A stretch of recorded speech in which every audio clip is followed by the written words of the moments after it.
seen a lot of RTA cases in emergency.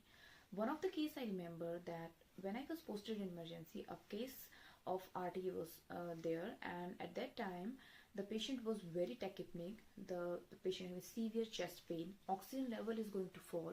So what we did the X-ray, and when we did the X-ray, that X-ray shows that is the case of pneumothorax.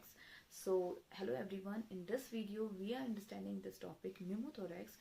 What is that and what is the treatment, what are the symptoms and how we prevent it. In this topic we should know a little bit about the lungs and the lung membranes. So lung membranes are called the pleural membranes. It is of parietal layer and the visceral layer. Parietal layer is the outermost one and the visceral layer is the innermost that covers the visceral organs. Now in between the space, in between these two membranes, we have the space that is pleural space. What happens in pneumothorax, the air is get accumulated in this pleural space, that leads to the collapse of the lung, that cause the collapsing of the lungs, because that is called the pneumothorax.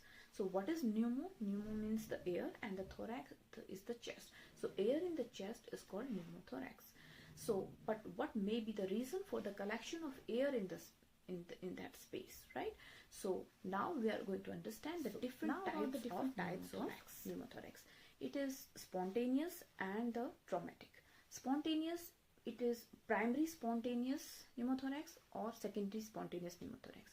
Primary spontaneous pneumothorax is when there is no underlying disease present, and it occurs because of some air pockets get break down and release the air, okay? And that air is accumulated in that pleural space. This is the primary reason.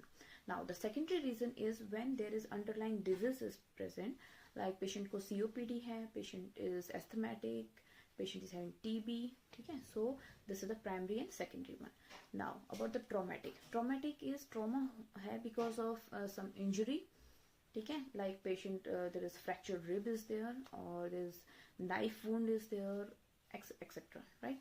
Then the iatrogenic is when there is lung is punctured during any procedure, like during the lung biopsy, accidentally that lung is punctured, or maybe the central line venous central line insertion, okay? During that procedure, that lung is punctured.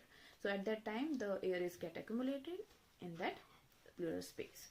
So these are about the types. Now about the symptoms, what symptoms patient is having at that time. Okay, now about the symptoms, how the patient presented with the complaint.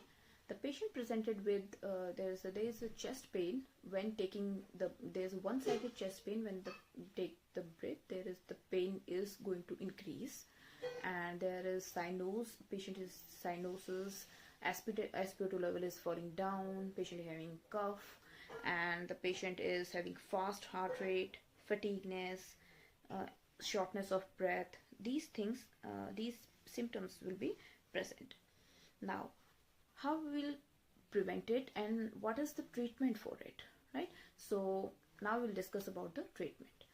About the treatment, okay, now come to the diagnosis. How we will diagnose it? We'll diagnose it by doing an X-ray.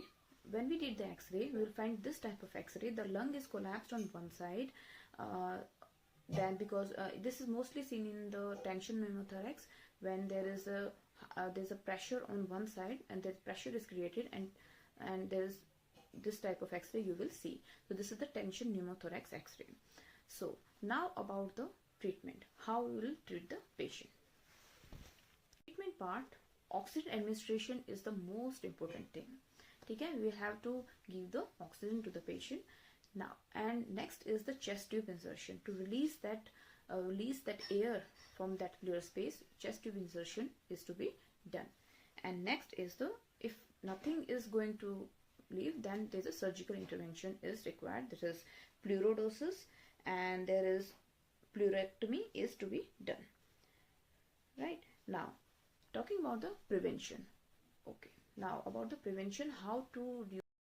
So about the prevention, so to avoid the multiple episodes of pneumothorax further, we have to stop by using some of the things, like we tell the patient do lifestyle modification and don't smoke, avoid or limit some drastic changes in the air, like during scuba diving or flying, right? And daily follow-up is very much required.